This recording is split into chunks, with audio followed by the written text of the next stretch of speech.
Hey y'all, it's your captain for all things creative, and I'm coming at you with a quick reaction and kind of recap of the Real Housewives of New York reboot, the new Rhony.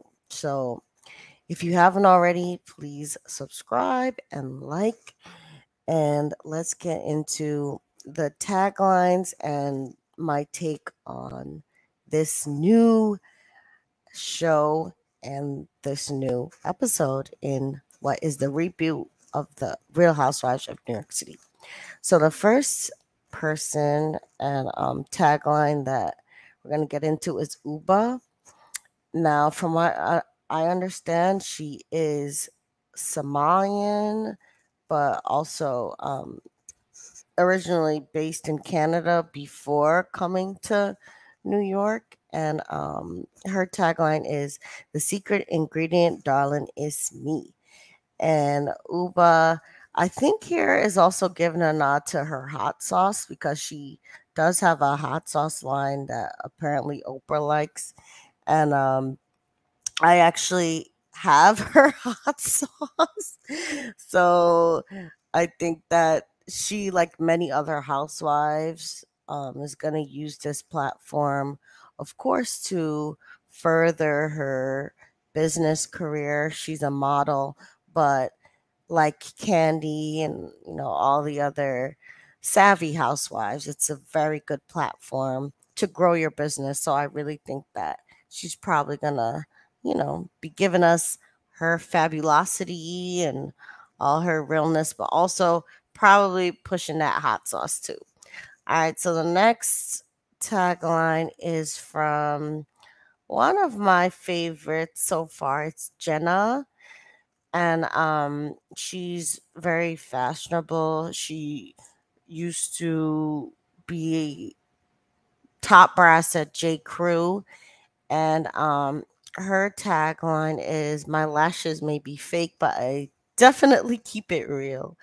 And from what we've seen in this episode, she definitely is very real, very down to earth, relatable, a little quirky, and she's also someone who I think is like a neutral party in the cast. I think everybody likes her. She's single. You're gonna see in the next episode. She talks about being outed by the New York Post. So she has a very interesting story, and I really think that she's gonna be the nucleus of the group so far. All right. So the next person that we see is Erin, and she's into real estate. She's an Israeli, she's a mom, and Erin's tagline is "I'm a real New Yorker, so the only bull I'll take is by the horns." And this definitely came through in the episode.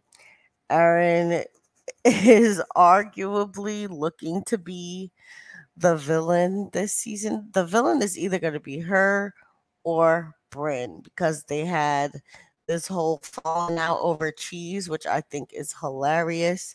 So Bryn is either an instigator who twisted Erin's words, or Erin is not someone who cops to everything that she does because she did admit, to making a joke about the cheese and Sai, who's I think next on the slides. But yeah, I think she is going to be someone that moves the drama forward because like she says in her tagline, she does not take things lying down. She's not afraid to confront people. And she's really going to be someone that we're either going to love to hate, kind of like maybe like Kenya kind of figure, or she's going to come out as the one to hold the ladies accountable if they're on some BS, like maybe Bryn might be being. All right, so, oh, next is not Sai. Sorry, it's Jessel. And Jessel's tagline is "I always bring the flavor. It's not my fault you don't have any taste." And Jessel, she's from London. She said she basically moved to New York right after college to get into the fashion world here. And she's a PR professional. She's married with twins. And so far, Jessa was kind of giving a little Taurus energy, especially when she went to Sai's house and kind of was like, oh, this is a stoop at the brownstone. I thought it was hilarious. I was dead to the bed when she said that. But I really think that her dynamic with her family is also going to be a lot of drama because already I kind of didn't like how she was treating her husband and her mom, but her mom is a baddie. I thought her mom was gorgeous.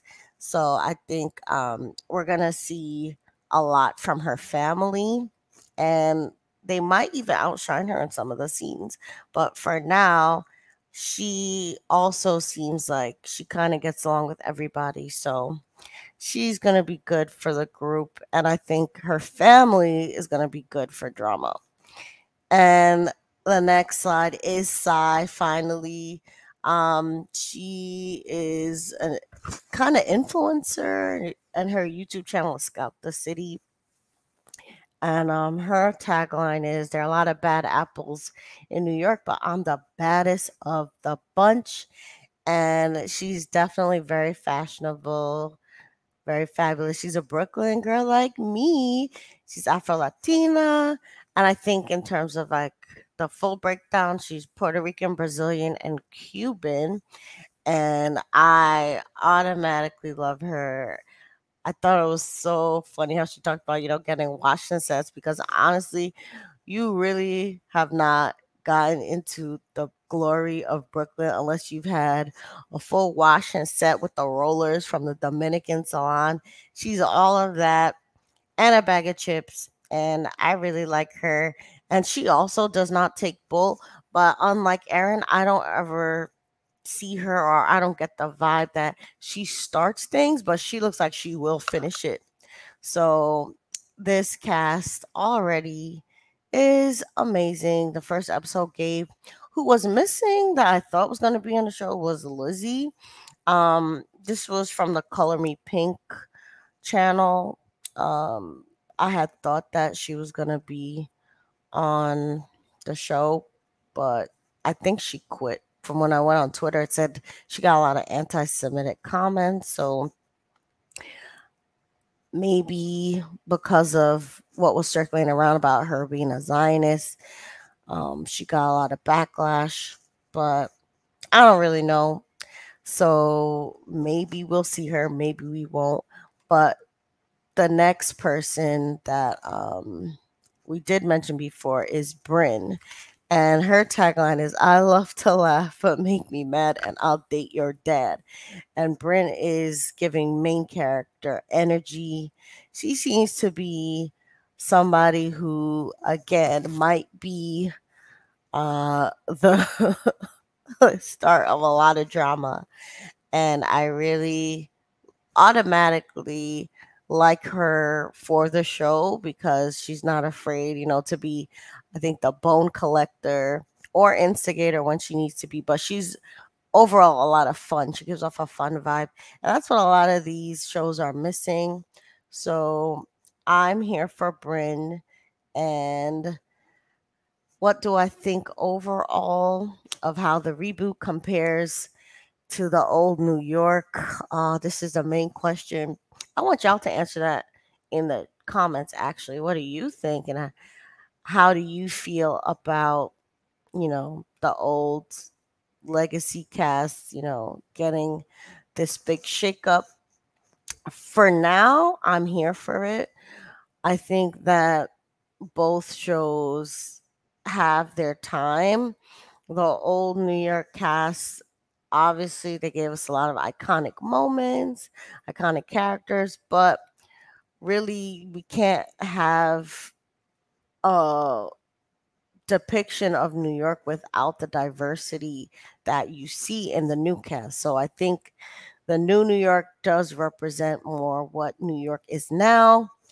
The old New York, it did have a lot of iconic representations of New York, like Sonia Morgan, JP Morgan, Chase, all of that. It's definitely New York, but we need to see more representation, we need to see more fun.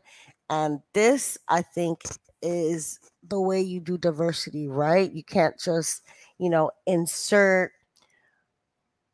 random tokens, without giving a sense of cohesion and support. And this cast feels like they're genuinely friends. They genuinely want to support each other or grow a friendship if they weren't friends before.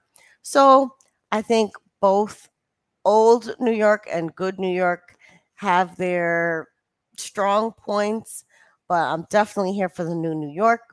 And if you want to hear more about it, check out the Lean YouTube channel because I'm going to be doing a review there on Tuesday.